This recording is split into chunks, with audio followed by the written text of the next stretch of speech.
ఇప్పుడే జీ5 app download చేయండి. చూడండి మీ ఫేవరెట్ టీవీ షోస్ ఎప్పుడైనా ఎక్కడైనా. డాక్టర్ గారు, మరి మన కార్యక్రమం చూసి నిజంగానే అసలు ప్రకృతి వైద్య విధానం ఫాలో అయ్యే వాళ్ళు ఎవరున్నారండి అని ప్రశ్నించే వాళ్ళు చాలా మంది. మరి వాళ్ళందరికీ కూడా సమాధానం ఒక సర్ప్రైజ్ తో ఇస్తానని మీరు చెప్పారు కదా.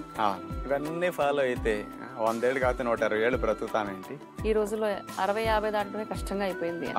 అన్నాడు బ్రతికేం సాధిస్తాం అని అంటుంటారు. అవును, మంచి అలవాట్లు, ఆహార నియమాలు ఉంటే అసలు మన ఆయుష్ ఎంత గొప్పగా ఉంటుంది, జీవించినంతకాలం అవయవాలన్నీ ఎంత చక్కగా సహకరిస్తాయి అనే విషయంలో ప్రాక్టికల్ ఎగ్జాంపుల్ గా పద్మశ్రీ స్వామి శివానంద గారు ఒక రోల్ మోడల్ గా ఈ రోజుల్లో మన ఇండియాలో.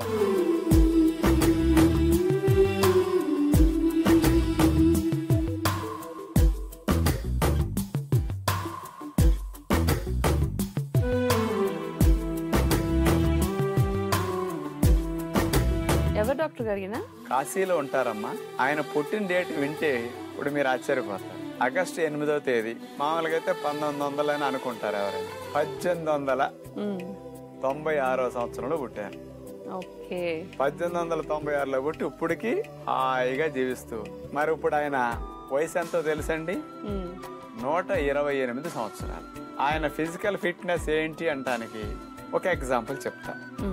2022వ సంవత్సరంలో భారత ప్రభుత్వం పద్మశ్రీ బిరుదు ప్రదానం చేసి వారిని గౌరవించారు. ఆ పద్మశ్రీ పుచ్చుకోవడానికి వెళ్ళినప్పుడు టక నడుచుకొచ్చి కార్నర్లో ప్రైమ్ మినిస్టర్ గారు ఉంటే మీరు వెళ్ళి టక్కని కాలు మీద కాలేసి మోకాళ్ళు 2 ఆనిచ్చి తల నేలకు ఆనిచ్చి నమస్కారం పెట్టారు. సరే, ఈ రోజుల్లో మన వాళ్ళను కూడా ఏదన్నా స్వాముల దగ్గర, దేవుడి దగ్గర అలా పడుకుని దండం పెట్టమంటే ఎంత మందికి సాధ్యం అవుతుంది చెప్పండి? కింద కూర్చొని ఆసనాలేసి పబ్లిక్ కూడా ఇంకా డెమాన్స్ట్రేషన్ చేసి చూపిస్తున్నారంటే, ఇప్పటికి సర్వాంగాసనాలు ఇలాంటివన్నీ ఆయన చేస్తున్నారంటే ఈ శరీర అవయవాలకి ఎంత పట్టు ఉంది, ఎంత సామర్థ్యం ఉంది ఆలోచించండి. 150 ఏళ్ళు మన ఆయుష్ అని నేను చెప్పేది ఇప్పుడు కనపడుతున్నది ఎగ్జాంపుల్. అవును, అంటే ఆరోగ్య నియమాలు లేదంటే జీవితానికి కొంచెం నియమాలు పెట్టుకుంటే గనక 150 ఏళ్ళ వరకు బతకొచ్చు అని అంటున్నారు. ఋషులు బ్రతికారు కదమ్మా. ప్రపంచంలో ఋషి అనేవాడు ఇంకో దేశంలో ఉన్నాడా? 150 ఏళ్ళు బ్రతికిన వాడు భూమి మీద ఇంకెక్కడన్నా కనపడ్డా?